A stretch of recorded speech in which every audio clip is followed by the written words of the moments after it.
Hello, and welcome to a discussion on the concept of the rule of thirds.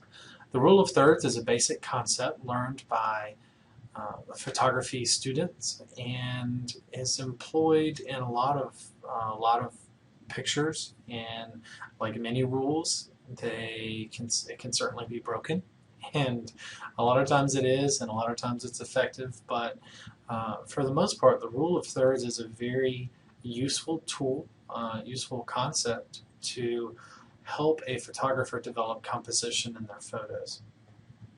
Here we see a picture of a lighthouse, and this photo is almost entirely abides by the rule of thirds, and we'll talk about why it doesn't here in a second. It has to do with the horizon. You'll notice the horizon is sort of cuts right through the middle horizontally. But the rule of thirds, I want to show you this, is the concept factors in 4 different points on picture, and how it does this is it takes 2 lines and separates the photo into 3 vertical sections and then 3 horizontal sections. The vertical lines here separate this area into those 3 sections, and the horizontal does the same thing, and you end up with 9 different panes here that would make up the entire photo. What the concept here is the rule of thirds is going to implement the theory or the idea or the concept that a human is going to look at the photo and be able to focus on those 4 intersections where you see those red lines intersecting easier than it would the center of the photo.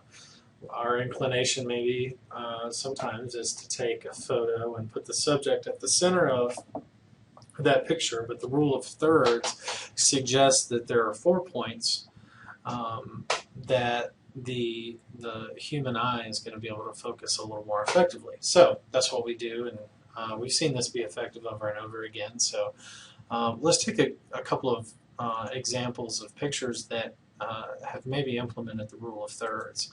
That lighthouse is certainly one of them. This puts that grid over top of that picture, so you can see that the lighthouse is the primary subject of this photo and is certainly exists at that point. So the rule of thirds is really helping this photo.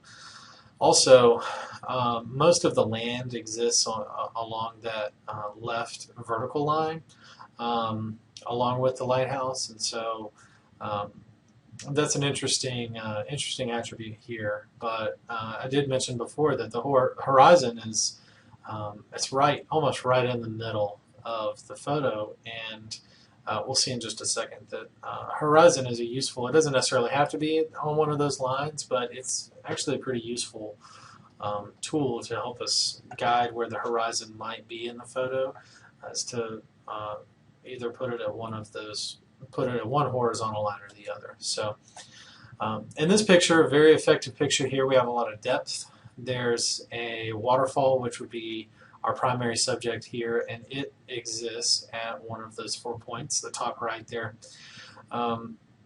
Something else I noticed in this is most of the water, the body of water, exists as part of the waterfall or in the lower third, and cuts off sort of at the lower that lower third line, the lower horizontal line. So nice composition here, certainly utilizes the rule of thirds. Here's another one. The tree in this photo is going to be the subject, or at least the primary subject, and it's a large subject, and it exists at 2 points and sort of takes advantage of that entire vertical line on the left.